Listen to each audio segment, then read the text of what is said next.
Maximum నా కోపాన్ని, నా ఎమోషన్స్ ని కంట్రోల్ చేసుకోవడానికి ట్రై చేస్తాను.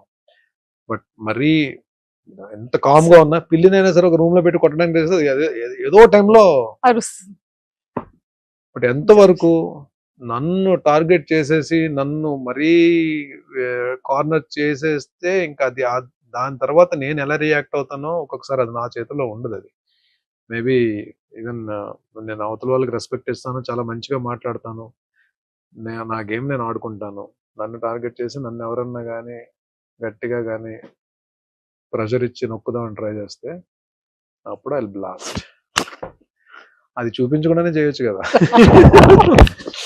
ఇలా ఇసిరేకుంటూ ఉంటే చాలు సార్, సింగిల్ హ్యాండ్ తో. Super. And sir big boss ని ప్రీవియస్ చూసారా ఎప్పుడైనా? కొన్ని ఎపిసోడ్స్ చూసానండి, కొన్ని కొన్ని ఎపిసోడ్స్. కొన్ని అంటే ఎప్పుడో ర్యాండమ్ గా చూసాను. బట్ రెగ్యులర్ గా వాచ్ చేయడానికి నాకు టైం ఉండేది కాదు. బట్ టైం దొరికినప్పుడల్లా ఎప్పుడైనా అప్పుడప్పుడు చూసేవాడిని. బిగ్ బాస్ అంటే మీ పాయింట్ ఆఫ్ వ్యూలో ఏమని చెప్తారు? స్ట్రాటజీ అంటారా, మైండ్ గేమ్ అంటారా, మిమ్మల్ని మీరు తెలుసుకునే గేమ్ అంటారా? All emotions on one platform. అంతే. అక్కడ కోపం ఉంటుంది, బాధ ఉంటుంది, అర్ధాకలు ఉంటుంది,